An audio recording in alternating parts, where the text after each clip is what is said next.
5. Derechos y obligaciones transmisibles e intransmisibles. El patrimonio económico de una persona está formado por un conjunto de bienes. Derechos, acciones y obligaciones, pero de valor pecuniario, pues no se consideran formando parte de él, por ejemplo, los derechos inherentes a la persona, como la vida, el honor, la integridad física y moral, la libertad, que forman lo que se llama patrimonio moral y que perecen con la persona. Mas cuando es objeto de una sucesión por causa de muerte, no todos esos bienes. Derechos. Acciones y obligaciones con valor pecuniario que forman el patrimonio económico se transmiten al sucesor a título universal. Ya que existen algunos a los que la ley les da el carácter de intransmisibles. Porque son personalísimos.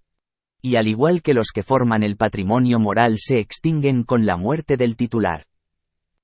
Y es por eso que el artículo 952 del Código Civil, después de establecer que se sucede a una persona difunta a título universal o a título singular, y explicar que el título es universal cuando se sucede al difunto en todos sus bienes, derechos y obligaciones, exige la calidad, para ellos, de transmisibles, y el artículo 1078 prescribe que los asignatarios a título universal representan la persona del testador para sucederle en todos sus derechos y obligaciones transmisibles.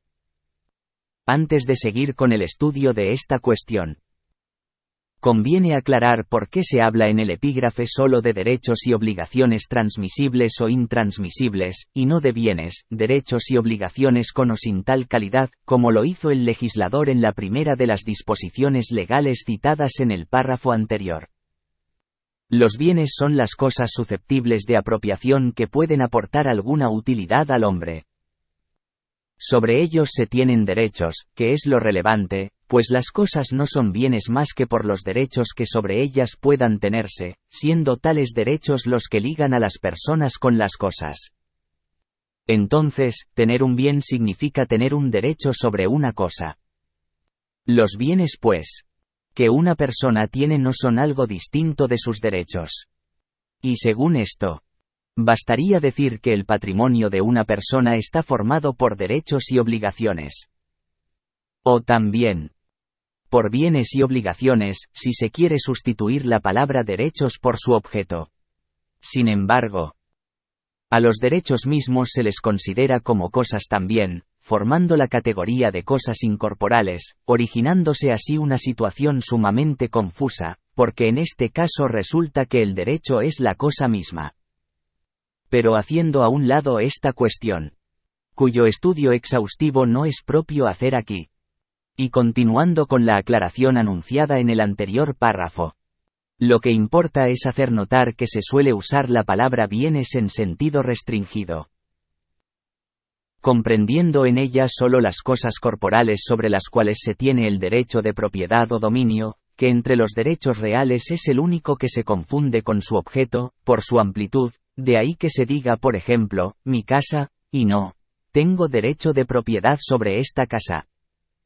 Así restringida la acepción de tal palabra sí tiene un contenido distinto al de la palabra derechos, que consecuentemente queda significando todos los otros, que no se confunden con su objeto, y esto ocasiona a su vez una acepción igualmente restringida para la palabra derechos, porque de ella se excluye el derecho de dominio, que se ha dejado como significación exclusiva de la palabra bienes. Con esas acepciones restringidas están usadas tales palabras en el artículo 952 inciso segundo civil. Técnica que se cambió en el artículo 1078 del mismo código.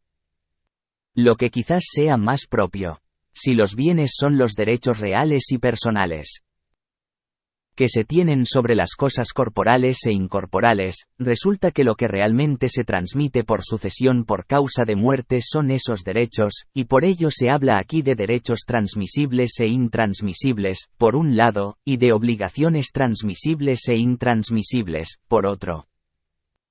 Se ha dicho ya que por causa de muerte se puede suceder tanto a título universal como a título singular.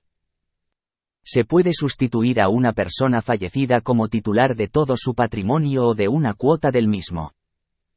o solo como titular de los derechos y obligaciones que recaen en una o más cosas singulares específicas o genéricas. Esto es, que pueden consistir en especies determinadas, también llamadas cuerpos ciertos, y en especies indeterminadas de cierto género. Que cuando consisten en cosas fungibles es necesario que se determine la cantidad. O que ésta al menos sea determinable, según se verá al tratar en especial de las asignaciones a título singular, porque de lo contrario la asignación podría cumplirse entregando una cantidad ínfima, lo cual la convertiría en irrisoria, como un grano de maíz o una gota de vino. Pero todo lo que se diga acerca de la transmisibilidad o intransmisibilidad de los derechos y de las obligaciones, debe entenderse referido únicamente a los asignatarios a título universal, a los herederos. Debido a que los asignatarios a título singular, los legatarios, no suceden al difunto en todos sus derechos y obligaciones, no tienen más derechos ni cargas que los que el testador les haya expresamente conferido o impuesto, y la responsabilidad subsidiaria de que ya se habló. Los derechos se clasifican en reales, personales e intelectuales. Los primeros se subdividen en derechos reales principales, y derechos reales accesorios. Los principales son, además del de herencia, el de dominio, el de usufructo, el de uso, el de habitación y el de servidumbre activa, y los accesorios son el de prenda y el de hipoteca. No son transmisibles el de usufructo, excepto en un caso particular, cuando se ha constituido por tiempo fijo y a título oneroso, pues en este caso si el usufructuario fallece antes de la expiración del plazo, sí lo transmite a sus herederos por el tiempo que falte para su terminación, y los de uso y habitación. Los derechos personales no admiten una enumeración taxativa. Su número es ilimitado debido a que su existencia depende del arbitrio de las personas. Las que atendiendo al principio de la autonomía de la voluntad, son libres para crear entre sí todos los vínculos de derecho que quieran, sin más limitaciones que el respeto al derecho ajeno, a las prohibiciones legales y al orden público. Solo cabe mencionar los que están especialmente reglamentados por la ley. Y entre ellos se encuentran como no transmisibles, el de percibir una renta vitalicia cuya duración se ha hecho depender de la existencia del acreedor, del que la goza, pues su vida es el plazo de esa renta. No está de más aclarar que cuando el plazo de la renta vitalicia es la vida del deudor, del que la paga, o la de un tercero, y fallece el que la goza, el acreedor no se extingue sino hasta la muerte del deudor o tercero, según el caso, y entonces sí se transmite hasta que se extinga por el acaecimiento de aquel evento. Tampoco se transmite el derecho de pedir alimentos, pero sí se transmite el derecho de demandar las pensiones alimenticias atrasadas que se le debían al causante. Hay que mencionar también que según el artículo 1068 civil, las asignaciones que consisten en pensiones periódicas, de cualquier naturaleza que sean, son intransmisibles. La intransmisibilidad de estos derechos se debe a que son personalísimos, están ligados especialmente a determinada persona y se extinguen con la muerte de su titular. En cuanto al derecho de autor o derecho de propiedad intelectual y artística, es necesario hacer un distingo. Este derecho comprende dos clases de facultades. El derecho moral del autor, que es de orden abstracto, intelectual y moral, y el derecho pecuniario de autor, constituido por facultades de orden patrimonial de autor, la facultad de percibir beneficios económicos provenientes de la utilización de las obras, sí es transmisible. Desde luego, hay otros derechos que tampoco se transmiten, pero no se han mencionado porque no son de contenido patrimonial, como los inherentes a la persona, los de estado civil y todos los derivados de relaciones familiares. Las obligaciones, atendiendo a su objeto, se clasifican en obligaciones de dar, hacer y no hacer. Por las primeras el deudor se ve compelido a transferir un derecho real y a entregar materialmente la cosa sobre que recae. Por eso se dice que ellas comprenden no solo la entrega jurídica, o tradición, sino también la entrega material. Por las segundas el deudor debe efectuar un hecho, y por las últimas debe abstenerse de ejecutarlo.